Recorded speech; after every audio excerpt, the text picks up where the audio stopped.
Excellent study point YouTube channel पे मैं सभी विद्यार्थियों का स्वागत करता हूं। जैसा कि आप लोग जानते हैं कि 10th में आपको पढ़ा चुके हैं। इसके बाद हम लोग वॉइस चल रहा है, ठीक है। वॉइस में आपको वॉइस नियम सहित नहीं पढ़ा रहे हैं, सिर्फ वॉइस में वही पढ़ा रहे हैं जिसमें से आपको बोर्ड एग्जाम में क्वेश्चन फंसे, ठीक है। चाहे बोर्ड एग्जाम हुआ 10th का या आपका कॉम्पिटिटिव एग्जाम हुआ, कोई भी एग्जाम हुआ, ठीक है, आपका यहाँ से क्वेश्चन जरूर से जरूर फंसेगा। और देखो तरीका वही होता है, बस क्या होते हैं, शब्द चेंज होते हैं। क्या होते हैं, शब्द सबके अलग अलग होते हैं, ठीक है। तो चलिए शुरुआत करते हैं, ठीक है। प्रीवियस ईयर क्वेश्चन है आपके जो बोर्ड एग्जाम में पूछे गए हैं। चलिए शुरुआत करते हैं। इस 3 पार्ट में आपको बताया जाए। कितने पार्ट में? 3 पार्ट है, पार्ट 1, पार्ट 2 और पार्ट 3। अगर आप पार्ट 1 ही देख लेंगे तब भी आपके लिए कॉपी है, ठीक है, उतने में आपको मिल जाएगा। चलिए शुरुआत करते हैं। यहाँ देखेंगे दिया हुआ वॉइस। वॉइस का मतलब होता है वाच्य। वॉइस 2 प्रकार का होता है, एक्टिव वॉइस और पैसिव वॉइस। एक्टिव वॉइस और पैसिव वॉइस। तो सब आपका एक्टिव दिया हुआ जो टेंस होता है, जितने भी टेंस होते हैं, किसी भी टेंस हो, चाहे प्रेजेंट हो, चाहे पास्ट हो या फ्यूचर हो, टेंस जो होते हैं हमेशा एक्टिव वॉइस में होते हैं। किसमें होते हैं? एक्टिव वॉइस में। उसका पैसिव वॉइस किस प्रकार बनेगा चलिए देखते हैं। जैसे आप लोग जानते हैं कि कोई भी टेंस अगर इंडेफिनिट में होता है तो उसकी कॉन्टिन्यूअस की सहायक क्रिया लगा करके पैसिव वॉइस बनाया जाता है। और पैसिव वॉइस में हमेशा वर्ब का थर्ड फॉर्म लगता है। और पैसिव वॉइस के ऑब्जेक्ट से पहले बाई प्रीपोजिशन का प्रयोग करते हैं। पैसिव वॉइस के ऑब्जेक्ट से पहले बाई प्रीपोजिशन का प्रयोग करते हैं। और जरूरत के मुताबिक वहां पे एट का प्रयोग कर सकते हैं, टू का प्रयोग कर सकते हैं, विथ का प्रयोग कर सकते हैं। उसे मतलब हम लोग चेंज कर सकते हैं जरूरत के मुताबिक, ठीक है। लेकिन 90% तो बाई पे ही बन जाता है। अगर नो आ गया, KNOW, तो वहां पे प्रीपोजिशन क्या होता है? टू होता है, ठीक है। अगर मान लीजिए कनोक आ गया, जिसका मतलब होता है खटखटाना, KNOCK, कनोक आ गया खटखटाना, तो कनोक के लिए प्रीपोजिशन एट का प्रयोग करते हैं, ठीक है। तो उसी क्रम में चलिए आगे देखते हैं। यहाँ पे दिया हुआ है, पहला क्वेश्चन है कि राजन टीचर्स, टीच में क्या होगा? ES, अस, साइंस।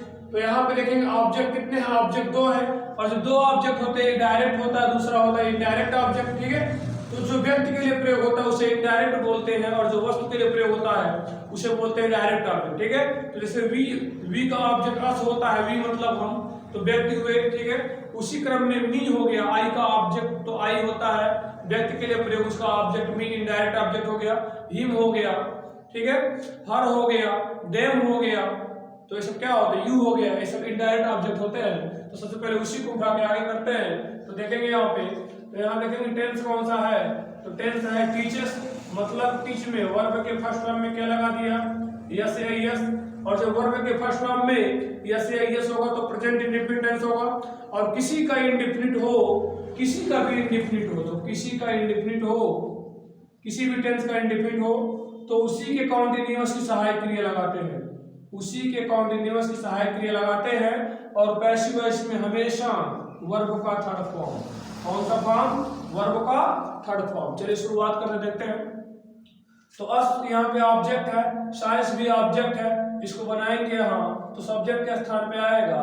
तो अस सब्जेक्ट के स्थान पे क्या हो गया? वी सब्जेक्ट हो गया, यहाँ पे ऑब्जेक्ट सब्जेक्ट के स्थान पे आ गया। अभी एक बचा होगा, ठीक है। उसको देखेंगे प्रेजेंट इंडेफिनिट में है, तो प्रेजेंट कॉन्टिन्यूअस की सहायक क्रिया लगाएंगे। तो प्रेजेंट कॉन्टिन्यूअस की सहायक क्रिया क्या होती है? इज या एम या आर। तो इज का प्रयोग करते हैं सिंगुलर के साथ, एम का प्रयोग करते हैं आई के साथ, आर का प्रयोग करते हैं प्लूरल के साथ। तो देखेंगे वी जो है आपका आर, तो इसके साथ आर लगेगी, वी प्लूरल है, लगाएंगे वी आर। वर्ब का थर्ड फॉर्म, तो टीच का थर्ड फॉर्म होता है टाट। क्या होता है? टाट। अब एक ऑब्जेक्ट बचा हुआ है, उसे लिख लेंगे। पहला अक्षर कैपिटल लिखेंगे क्योंकि सब्जेक्ट का नाम है, साइंस हो गया। अब लिखेंगे राजन, तो राजन क्या है? एक्टिव वॉइस का सब्जेक्ट है, किसके स्थान पे जाएगा? पैसिव वॉइस के ऑब्जेक्ट के स्थान पे। और पैसिव वॉइस के ऑब्जेक्ट से पहले प्रीपोजिशन का प्रयोग होता है, तो यहाँ लिखेंगे बाई। क्या लिखेंगे? बाई प्रीपोजिशन लिखेंगे। और राजन है तो राजन लिखेंगे। अगर यहाँ ही होता तो यहाँ हिम हो जाता, नाम है तो वही उतार देंगे राजन। ये आपका पहला तैयार हुआ। अब देखिएगा 100% मैं गारंटी देता हूं कि आपका इसी से बोर्ड एग्जाम में क्वेश्चन जरूर हो सकता है, वो यही क्वेश्चन मिल जाए आपको, ठीक है। तो देखना ध्यान से। फिर करा they refused him admission. Him admission दिया है तो हिम एडमिशन नहीं होगा, यहाँ पे हिज एडमिशन होगा। यहाँ पे हिज एडमिशन होगा, क्योंकि हिम और एडमिशन दोनों कैसे हो सकता है, जैसे हिम ब्रदर नहीं होता है, हिज ब्रदर होता है, हर ब्रदर होता है। तो ध्यान से देखेंगे तो हिज एडमिशन यहाँ सब्जेक्ट हो जाएगा, क्या हो जाएगा, हिज एडमिशन। हिज एडमिशन यहाँ देखेंगे रिफ्यूज में डी जुड़ा है, और जब किसी वर्ब में डी या ईडी जुड़ जाता है तो होता है वर्ब का सेकंड फॉर्म या वर्ब का थर्ड फॉर्म। तो यहाँ पे दिया है वर्ब का सेकंड फॉर्म, और वर्ब का सेकंड फॉर्म किस टेंस में होता है, तो पास्ट इंडेफिनिट में होता है। किस में होता है जी, पास्ट इंडेफिनिट में। और किसी का भी इंडेफिनिट हो उसी के कॉन्टिन्यूअस की सहायक क्रिया पैसिव वॉइस में लगाते हैं। तो जब पास्ट इंडेफिनिट में है तो पास्ट कॉन्टिन्यूअस की सहायक क्रिया लगाएंगे। पास्ट कॉन्टिन्यूअस में क्या लगता है, तो लगता है वाज या वर, क्या लगता है, वाज या वर का प्रयोग होता है। तो यहाँ देखेंगे हिज एडमिशन सिंगुलर है तो क्या लगाएंगे, वाज, क्या लगाएंगे, वाज। तो जो वर्ब का सेकंड फॉर्म जब डी या ईडी जोड़ करके वर्ब का सेकंड फॉर्म बनता है तो वही वर्ब का थर्ड फॉर्म भी होता है। क्लियर। तो देखेंगे यहाँ रिफ्यूज हो जाएगा, रिफ्यूज्ड बाई, यह दे सब्जेक्ट के स्थान पे है, ऑब्जेक्ट के स्थान पे आएगा तो देम हो जाएगा।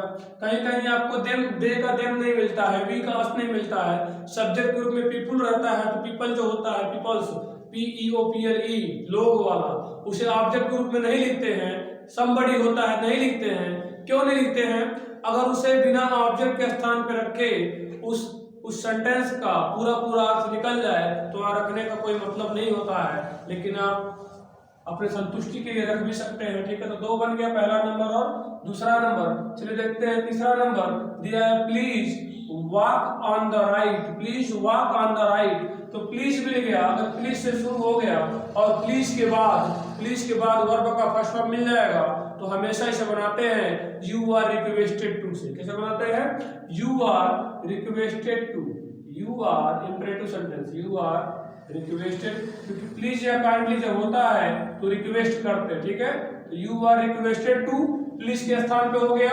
अब यहाँ दिया है वॉक ऑन द राइट, पूरा ऐसे उतर जाता है तो हो जाएगा वॉक ऑन द राइट, पूरा लिख लीजिए, walk on the right. Clear. अब देखेंगे चौथा नंबर दिया है, people always admire the freedom fighters. Freedom fighters मतलब स्वतंत्रता सेनानियों। ठीक है, एडमायर मतलब होता है सराहना करना। तो ध्यान से देखेंगे तो जो पीपुल शब्द होता है, लोग जो होता है, तो लोग शब्द जो होता है प्लूरल होता है, और प्लूरल के साथ वर्ब का फर्स्ट फॉर्म, प्लूरल के साथ वर्ब का फर्स्ट फॉर्म, और सिंगुलर के साथ वर्ब के फर्स्ट फॉर्म में एस या यस होता है प्रेजेंट इंडेफिनिट में। और जिसका इंडेफिनिट होगा उसी के कॉन्टिन्यूअस की सहायक क्रिया लगाएंगे। तो प्रेजेंट इंडेफिनिट में है क्योंकि देखो प्लूरल के साथ वर्ब का first form present indefinite, present continuous की सहायक क्रिया लगाएंगे, इज या एम या आर। तो देखेंगे द फ्रीडम फाइटर्स, या लिखेंगे जब लिखेंगे the freedom fighters, the freedom fighters हो गया। तो देखेंगे फाइटर में क्या लगा दिया है, तो फाइटर में एस जोड़ दिया है। फाइटर में क्या जोड़ दिया है, फाइटर में एस जोड़ दिया है, एस जोड़ दिया, प्लूरल बन गया। और प्लूरल के साथ आर का प्रयोग करेंगे क्योंकि जो एक्टिव वॉइस है प्लूरल के साथ वर्ब का फर्स्ट फॉर्म प्रेजेंट इंडेफिनिट में है, और जिसका इंडेफिनिट होता है उसी के कॉन्टिन्यूअस की सहायक क्रिया का प्रयोग किया जाता है। तो यहाँ लगाएंगे आर, क्या लगाएंगे, आर।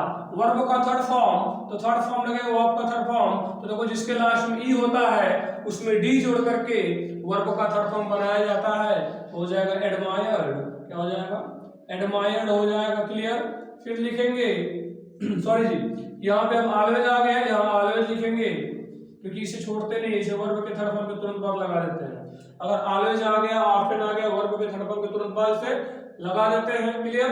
अब एक पीपल है, इसे छोड़ देंगे, ऑब्जेक्ट ग्रुप में नहीं लगाते, बाय लगा छोड़ सकते हैं, या तो बाय लगा दिया तो मत लगाए तब भी सही होगा। ठीक है। फिर दिया Akbar defeated, Akbar defeated, defeat में क्या जोड़ दिए, ईडी, वर्ब का second form, Hemu in the battle of Panipat. ठीक है, तो जब इन द आ गया तो यहाँ तक सेंटेंस मेरा पूरा है, अकबर डिफीटेड हेमू, यहाँ तक सेंटेंस क्या आपका पूरा पूरा कंप्लीट है, इसका कोई मतलब नहीं है। ये अदर वर्ड्स में आते हैं, इन्हें आप लास्ट में भी रख सकते हैं, और वर्ब के थर्ड फॉर्म के तुरंत बाद भी रख सकते हैं, कोई दिक्कत नहीं है, जहां आपकी इच्छा। ठीक है, तो देखो हेमू यहाँ आ जाएगा सब्जेक्ट के रूप में, हेमू आ गया। वर्ब का सेकंड फॉर्म किसमें होता है? पास्ट इंडेफिनिट में। तो जिसका इंडेफिनिट होगा उसी के कॉन्टिन्यूअस की सहायक क्रिया लगाएंगे। जब पास्ट इंडेफिनिट में है तो पास्ट कॉन्टिन्यूअस की सहायक क्रिया लगाएंगे, वाज या वर। ठीक है, तो हेमू एक नाम है, सिंगुलर है, तो क्या लिखेंगे? वाज लिखेंगे। क्या लिखेंगे? वाज लिखेंगे। वर्ब का थर्ड फॉर्म, तो जब डी और ईडी जोड़ के सेकंड फॉर्म है, ये थर्ड फॉर्म भी होता है, तो हो जाएगा डिफिटेड। ठीक है, अब यहाँ in the battle of Panipat लिख सकते हो आप, और नहीं लिखोगे तब भी कोई दिक्कत नहीं है, कोई परेशानी नहीं है। तो मैं लिखता हूं बाई अकबर, बाई अकबर। अब इसे उतार दीजिए। In the battle, in the battle of Panipat, in the battle of Panipat. अगला देखेंगे, दिया आई नो हिम, नो ध्यान दीजिएगा। अगर वर्ब के रूप में नो का प्रयोग होता है तो प्रीपोजिशंस के रूप में टू का प्रयोग होगा, बाई का प्रयोग नहीं होगा। इसे 100% याद रखिएगा हमेशा। और जो यहाँ वेरी वेल दिया है, इसे वर्ब के थर्ड फॉर्म के तुरंत बाद और उसके बाद आप प्रीपोजिशन का प्रयोग करेंगे, वैसे ही प्रयोग होता है। या तो आप कर सकते हैं, या तो आप इसे कर सकते हैं कि एकदम लास्ट में लगा दें। ठीक है, अब देखिएगा, ध्यान देंगे, तो यहाँ पे दिया हुआ हिम, तो हिम का हो जाएगा ही। आई, वर्ब आई क्या है? आई आपका प्लूरल है, प्लूरल के साथ वर्ब का first form present indefinite, plural के साथ वर्ब का फर्स्ट फॉर्म क्या हो जाएगा? Present indefinite. और जब किसी का इंडेफिनिट होता है तो उसी के कॉन्टिन्यूअस की सहायक क्रिया बनाते हैं। किसी का भी इंडेफिनिट होगा तो उसी के कॉन्टिन्यूअस की सहायक क्रिया का प्रयोग करेंगे। तो यहाँ पे क्या हो जाएगा आपका? यहाँ पे हो जाएगा इज, और वर्ब का थर्ड फॉर्म तो हो जाएगा non, very well, very well, bye, I आएगा ऑब्जेक्ट के स्थान पे, तो हो जाएगा मी। क्या हो जाएगा? मी हो जाएगा आपका। क्या हो जाएगा आपका? मी हो जाएगा। फिर से did Ramu kill the tiger, D, do का सेकंड फॉर्म डिड है, पास्ट इंडेफिनिट, डू का सेकंड फॉर्म डिड है, पास्ट इंडेफिनिट आपका हो गया। तो यहाँ ध्यान देंगे, अगर इंडेफिनिट में तो कॉन्टिन्यूअस सहायक क्रिया लगाएंगे, तो द टाइगर के हिसाब से क्या आएगा? यहाँ पे वाज आएगा, तो हो जाएगा was the tiger, was the tiger. Verb का थर्ड फॉर्म, तो किल का थर्ड फॉर्म क्या हो जाएगा? किल हो जाएगा। किल का थर्ड फॉर्म क्या हो जाएगा? किल्ड, ईडी जोड़ देंगे और यह लिखेंगे by Ramu, by Ramu, question mark last में आप भी लगा दीजिए। एवरीवन नोज हिम, देखिएगा यहाँ हिम का हो जाएगा ही, और वर्ब के फर्स्ट फॉर्म में यस या यस, प्रेजेंट इंडेफिनिट, वर्ब के फर्स्ट फॉर्म में यस या यस, तो क्या हो जाएगा? प्रेजेंट इंडेफिनिट हो जाएगा। अब कॉन्टिन्यूअस की सहायक क्रिया लगाएंगे और वर्ब का थर्ड फॉर्म लगाएंगे, तो नो का थर्ड फॉर्म नोन हो गया, बाई एवरीबॉडी। क्लियर? फिर देखेंगे ही टीचर्स मी इंग्लिश। ठीक है, तो यहाँ देखेंगे, यहाँ मी जो है इनडायरेक्ट ऑब्जेक्ट है, जो व्यक्ति के लिए प्रयोग होता है उसे पहले सब्जेक्ट बना दिया जाता है, तो बनाने में बहुत ही आसानी रहती है। अगर इसको पहले कर लेंगे तो बाद में वर्ब के थर्ड फॉर्म के बाद से टू मी का प्रयोग करते हैं। ठीक है, तो उसमें कठिनाई होती थी, आसान तरीका है जो मैं बता रहा हूँ। यहाँ देखो, वर्ब के फर्स्ट फॉर्म में यस या यस है, प्रेजेंट इंडेफिनिट है, तो प्रेजेंट कॉन्टिन्यूअस की सहायक क्रिया जरूर लगेगी। और प्रेजेंट कॉन्टिन्यूअस में क्या होता है? इज एम आर होता है, तो आई के साथ इज एम आर में से क्या लगेगा? तो एम लगेगा। क्या लगेगा? एम लगेगा। वर्ब का थर्ड फॉर्म तो भी ऊपर बताया गया है, टीच का थर्ड फॉर्म क्या होता है? स्टार्ट होता है। अब जो ऑब्जेक्ट बचा हुआ है लिख दीजिए, इंग्लिश लैंग्वेज है, तो पहला अक्षर कैपिटल लेटर बाई लिखेंगे, और ही का ऑब्जेक्ट क्या हो जाएगा आपका? हिम हो जाएगा। ही का ऑब्जेक्ट क्या हो जाएगा आपका? हिम हो जाएगा। यानी ही रीड्स दिस बुक हो जाएगा दिस बुक, क्या हो जाएगा? This book. ठीक है, अब रीड्स है, वर्ब के फर्स्ट फॉर्म में यस या यस, तो इस एम आर का प्रयोग करेंगे, क्योंकि यस या यस जो होता है प्रेजेंट इंडेफिनिट में होता है, इस एम आर का प्रयोग करेंगे। तो देखेंगे यहाँ दिस बुक के साथ क्या लगेगा? इज लगेगा, और रीड का थर्ड फॉर्म रीड ही होता है, बाई लिखेंगे, ही सब्जेक्ट के स्थान पे है, ये ऑब्जेक्ट के स्थान पे जाएगा, तो ही का ऑब्जेक्ट क्या होता है आपका? हिम होता है। ठीक है, तो इस प्रकार इतना देख लीजिएगा। इसे आप लोग स्पीड डबल ट्रिपल जो भी करना है कर लीजिएगा। ठीक है, डबल तो हो ही जाएगा, 1.25 या 1.5 जो भी करना होगा करके देख लीजिएगा। ठीक है, और उसके बाद आपको एक पार्ट वाइज का हो सकता है और हम बना के दें। ठीक है, अगर समय रहेगा मेरे पास तो मैं बना जरूर दूंगा। फिर मैं नरेशन दूंगा, पंक्चुएशन दूंगा, और बाकी सब्जेक्ट भी आपको इस चैनल पढ़ाए जा रहे हैं, और 10 तक के जितने एमसीक्यू हैं, ऑल एमसीक्यू यहाँ कराया जा रहा है, ऑल क्वेश्चन यहाँ कराया जा रहा है। आप कोई भी दिक्कत नहीं होगी, ठीक है। अगर पसंद आया हो तो चैनल को लाइक शेयर सब्सक्राइब जरूर कीजिएगा। जय हिंद।